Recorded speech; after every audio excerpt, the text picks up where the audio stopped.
The NBA is currently full of insane talent from top to bottom, with players who are skilled in various areas of the game. So much so that there is a plethora of young talent in the NBA that are impressive and just as good as we've ever seen. Look man, the new kids on the block are having it too, and are making waves in the league, putting names out there for people to recognize and pay attention to. And some of these younger guys are already leaving a heavy impact on the game itself right now. So in this video, I'm going to go over the top 25 players under 25 in the NBA and go over where I think these players are all ranked currently. The criteria for my top 25 under 25 list was based on a few measures. The player's overall performance and production on the court, I was favorable to players with more years played in the NBA, their consistency as well, the player's role/impact on their team, and they had to have played in the 2022-23 NBA season. I also didn't include any rookies that hadn't been drafted yet, so no Wembanyama or Scoot Henderson, and it had to be under 25 by the end of June to start a new NBA calendar going into the new season. Now that you know the criteria, let's start with my honorable mentions. Immanuel Quickley from the New York Knicks, who's a very good defender with good offensive tools that make him a complementary addition in the backcourt. Jordan Poole from the Golden State Warriors, who is explosive on offense when in rhythm, and even though he had a down year, if he gets more consistent, it'll only benefit him, and he's still one of the better twitchy ball handlers in the game today. Wendell Carter Jr. from the Orlando Magic, a great defensive force inside who can finish around the basket. When he is healthy, he has a solid impact for his team. Keldon Johnson from the San Antonio Spurs, who is steadily improving with a bigger role on the Spurs and has shown flashes to be a premier two-way player in the game. And lastly, Kevin Huerter from the Sacramento Kings, the Red Mamba, one of the best three-point shooters in the NBA and the ability to space the floor for others to create offensive opportunities for players on his team. To start off the list at 25, I have Scottie Barnes. Scottie Barnes has a unique physique and skill set that makes him a versatile forward. He can pass, score, and defend multiple positions. I think he had a down year when you look at his efficiency, and he needs to develop his jumper and be able to work off the ball, which will help his game on the offensive end of the court. If he can't put it all together, he's going to be one of the few players who can be a triple-double nightly threat and be one of your better defenders on the court as well. But Scottie Barnes still has upside, crazy upside and potential to be a very, very great player in this game today.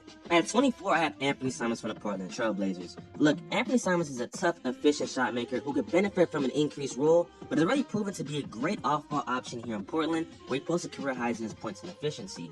Without Damian Lillard in the lineup this year, he averaged over 27 points per game, and he has high upside as an offensive threat in the future with his ability to catch and shoot and be a movement shooter from three. He does need to work on the defensive end in the defensive area, and he needs to be a better facilitator for others in the half court.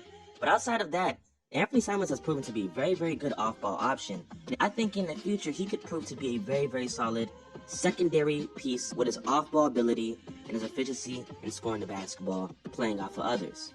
At 23, I have Alperen Sengun from the Houston Rockets. Alperen Sengun is one of the best passing big men in the NBA right now in only year 2. He has some of the most amazing post footwork in the NBA that allows him to create disadvantages for the defense and create opportunities to score in the post in numerous ways. Though he wasn't utilized as the main hub for the Houston Rockets, whenever Sengun has the ball, he creates so many advantages for his team with his high field, finding players on cuts, and creating advantages in the short roll opportunity, rolling off his screens, and at most time making the right decision to score or find an open man cutting to the basket. And I think in addition of a three-point shot is important for his game, which he's able to shoot, he needs to take more of those so he can be able to space the floor for others on his team. But the Rockets have to utilize this guy next season and see what they have and tap into his potential that could possibly help the others on his team as well. At 22, I have Jalen Williams from the Oklahoma City Thunder. Look, Jalen Williams did come second in Rookie of the Year voting this year, but this guy has insane potential. You look at his incredibly efficient rookie season, while being a reliable playmaker and defender for the Thunder, Jalen Williams was a huge catalyst to why they performed so well, especially performing in his role as a number 2 and at times a number 3 behind SGA and Josh Giddey. His efficiency was through the roof, and if he's able to build off that, while still being the impact defender that he was this year, he is going to be a problem in the league. This might shock some people, but at 21, I got Jalen Green from the Houston Rockets. Now, I think a lot of people have a bad rap on Jalen Green, especially how the NBA media portrays him, how the NBA fans think of him. But Jalen Green is a talented, athletic, 3-level scorer that has a skill set that a few stars in this game have. He is an incredible scoring talent when he gets into a groove. He has the most 40-point games and 30-point games from the last 2 NBA drafts, and when he does go off for high-scoring outputs, it's usually in an efficient manner that makes it otherworldly at times as well.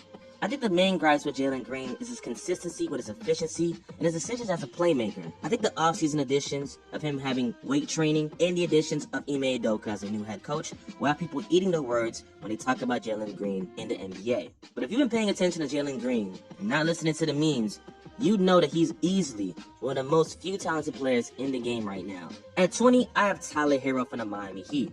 Now, Tyler's already made a name for himself in the NBA, winning the 6th Man of the Year award last year. And I think he's a great scoring threat as a movement shooter and in the half court when the ball's in his hands. He's a very good playmaker as well that can create out of the pick and roll and create defensive issues for many teams. The main gripe you might want to talk about with Tyler is the defensive side and if he can be a positive defender and hold his own. The question is, what is his role going to be in the near future and if he can expand from that.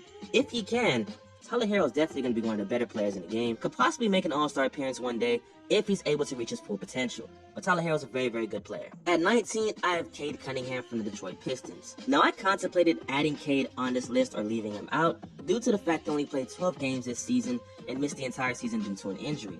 But when I looked at his entire tape from his first 2 seasons in the NBA, he's clearly a great floor general who has a vision to set up others for scoring opportunities and has great size and IQ as a defender as well. He can fill the stat sheet and has an impact in winning in a various amount of ways. I think the main thing we talk about with Cade right now is his efficiency as a scorer, and it's not as great as it should be. He has the tools to be a 21 point per game scorer, but there's still a lot to see with his game due to the fact he missed his sophomore season due to an injury. But going into this next season, I definitely think Cade Cunningham is still one of the top 25 players in the league, even when he's not as an efficient scorer as he will be in the near future. At 18, I have Josh Giddey from the Oklahoma City Thunder. Josh is one of the best young passers in the game right now, and is a nightly triple-double threat, and had 7 this year, which ranked top 10 in the NBA. He's a smart player on and off the ball, knowing when to cut and move without the ball. His improvement in his jumper will unlock his full potential, which he did in this season. What I really want to see from him going into year 3 is the ability for him to be a knockdown shooter, and if he can be able to improve his jumper and become even more respectable in year 3, Josh Giddey is going to be a problem for defenses to deal with his ability to play make for others and score for himself as well. At 17, this may shock some people, but I got DeAndre Ayton. DeAndre Ayton, for his first 5 years in the NBA, has been an 18-10 guy, a double-double nightly, and can finish around the rim, but it still feels like there's more to see with his game. He's not a defensive anchor, but he has filled in his role for the Suns for what they need him to do, alongside Devin Booker and Chris Paul, and the addition of Kevin Durant. But it all comes down to DeAndre Ayton showing us that in the game, but I gotta give respect to a guy who's been a nightly double-double for the entire tenure of his 5-year career so far. At 16, I have Nick Claxton from the Brooklyn Nets. Now look, Nick Claxton is a premier switchable big who can protect the rim at an elite level. He arguably could have made an all-defensive team this year, and he's also a great finisher under the rim with his athleticism and is a willing passer in the half court. The main problem is free throws.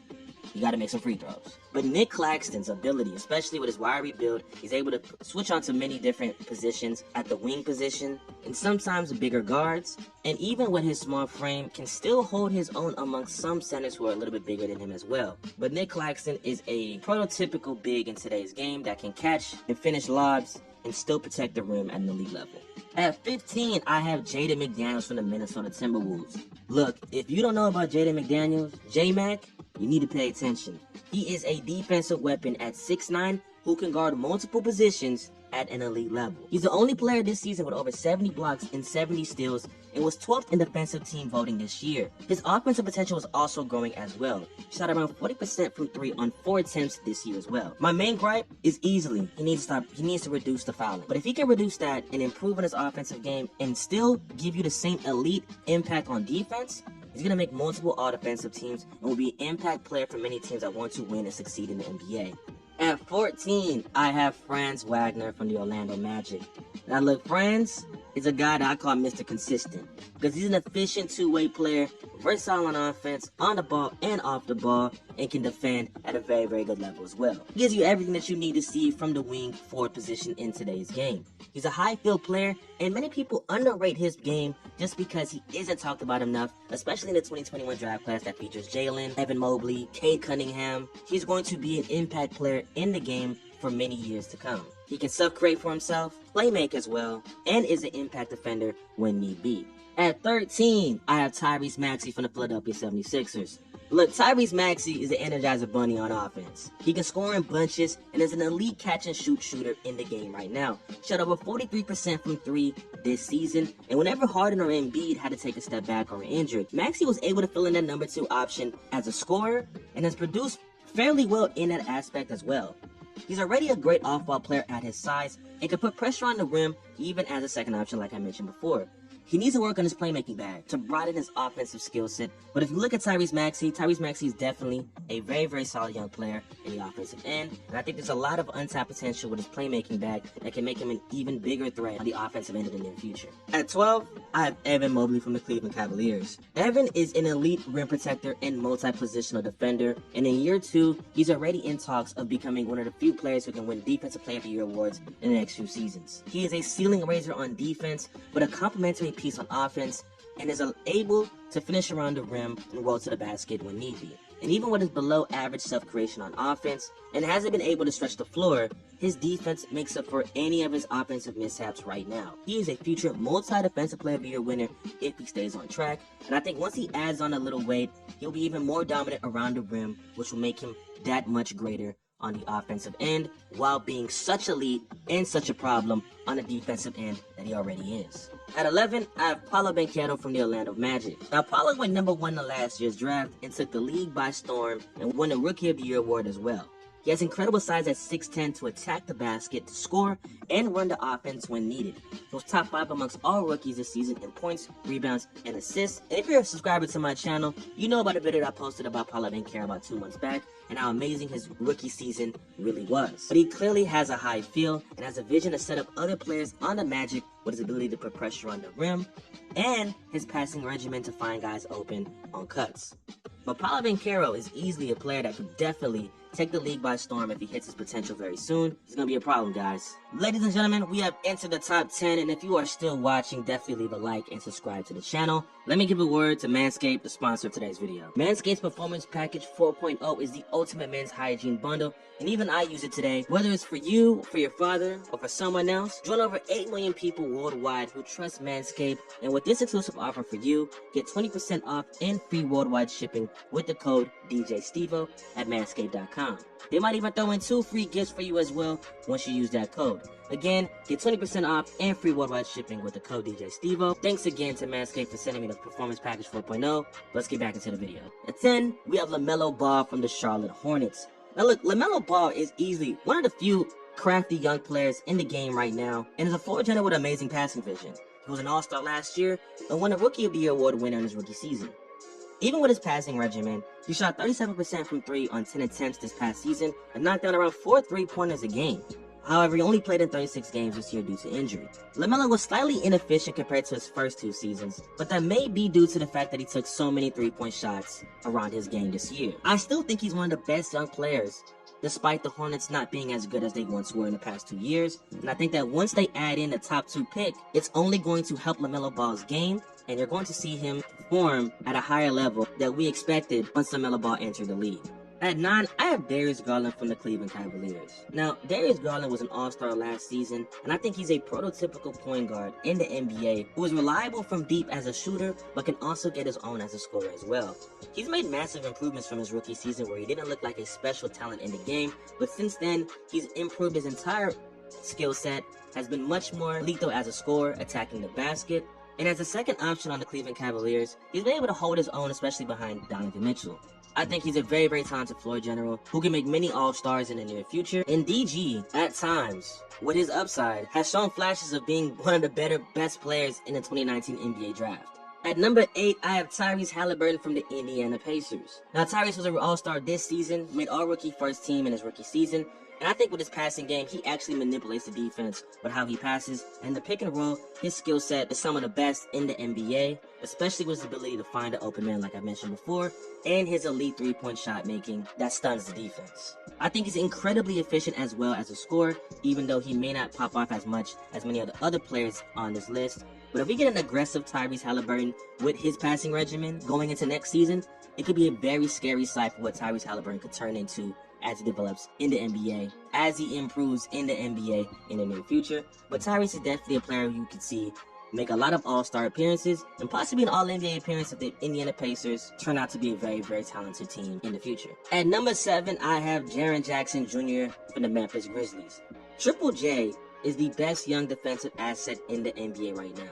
As a rim protector, a roamer on defense, and as a switchable big man, he is a problem on defense and why he won the Defensive Player of the Year award this year. He shoots 35% from 3 and can score when need be in a reduced role, and I think that he has an okay touch around the rim, but he has also shown to be able to pop off as a scoring threat alongside Ja in a reduced role like I mentioned. I think the bigger concern with Jaren Jackson Jr. is his injury concerns and his improvement on offense and his post work that can only open up his game on the offensive end. But outside of just the offensive end, Jaren Jackson Jr.'s defense is what you rave about him. He's a 2-time blocks leader, 2-time first-team all-defensive team member, and an all-star this previous season. Jaren Jackson Jr. is on pace to be one of the best defensive prospects of this era if he can stay healthy. At 6, this is gonna shock y'all, but I got Zion Williamson. Now look, Zion Williamson is already a 2-time all-star and all-rookie first-team member.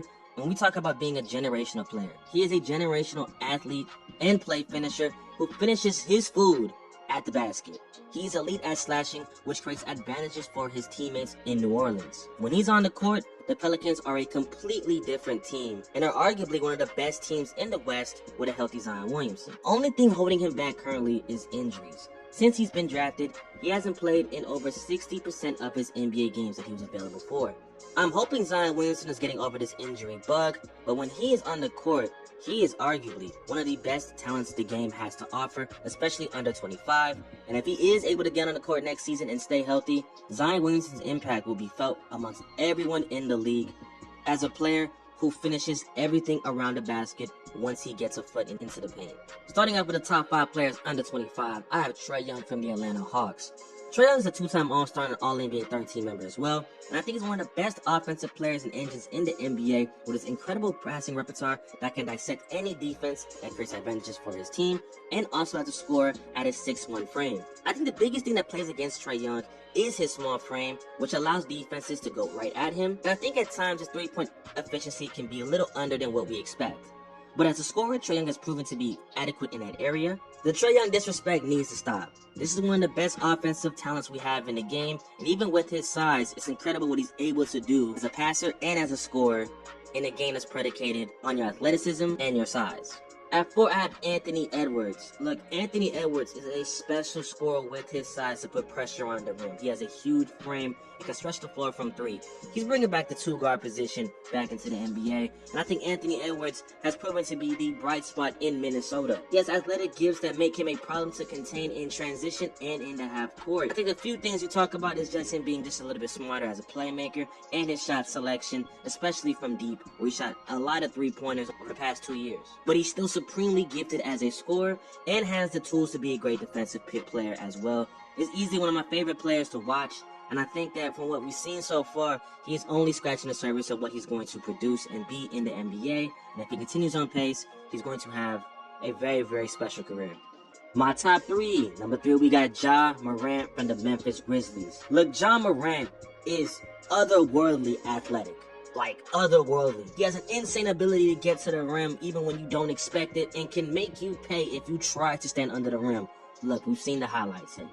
And he can make the defense fold at it with his driving ability and the opportunities that he creates for his team. He's also a very smart passer that goes underrated, and he looks to get others involved, especially in the half court, coming off the screens of Steven Adams and finding guys open once the defense has to contain his driving ability. He is deadly in transition, a transition player who is going to find the basket or an open teammate on the break, and I think he's improved his jump shot over time. We could talk about the off-court issues. I made a video about that before, and I think that's one of the big black spots of looking at how Ja Morant's tenure in the NBA so far.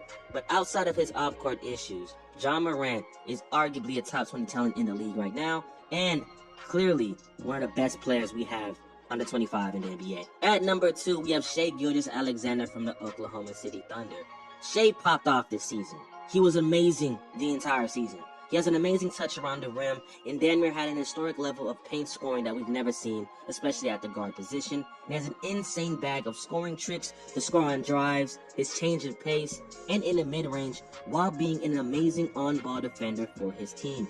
He has the total package of a two-way player with top 10 scoring ability while being insanely efficient, being one of the top scorers in the game, while having one of the top true shooting percentages in the NBA as well. He can guard your best defender and also still score on your best defender. SGA is a problem. I think the one thing we'll talk about is if he can keep it up after having such a great season and making All-NBA first team. But SGA is the future of Oklahoma City basketball, and if you're an Oklahoma City fan, you have to be super excited for what is in store with SGA as your leader for the future. And at the number 1 position, the best player under 25 in the NBA, come on now, y'all know who it was. Luka Doncic has made a historic impact on offense that we've ever seen from a player entering the NBA. He is a legendary offensive talent, has been a 4-time All-Star, a full-time All-NBA first-team member, and won the Rookie of the Year award in 2019. Luka Doncic is an offensive hub of the likes of a prime James Harden, a LeBron James, and Stephen Curry. He is just that good. Even though he did miss the playoffs this year, is still arguably a top 5, top 6 player in the game right now. There's not much to say about Luka Doncic. We've been watching him play for the past few years, and you guys knew who the number 1 player would be on this list. But Luka is Luka, and hopefully the Mavericks are able to put a little bit more adequate pieces around him for them to succeed this year. But even with that being said, Luka Doncic is good enough to put them in a position to succeed with his ability as a passer, as a scorer, as a playmaker, and with his high IQ on the offensive end. You know what it is. But that concludes my top 25 under 25 list. Look guys, I already know some players were not on this list, and best believe I understand that these guys are just as good. It's only 25 spots, and I could have put everybody on there, but I think this just goes to show that there is so much young talent in the NBA right now, and the NBA's future is in great hands. But if you enjoyed the video, definitely leave a like and subscribe to the channel.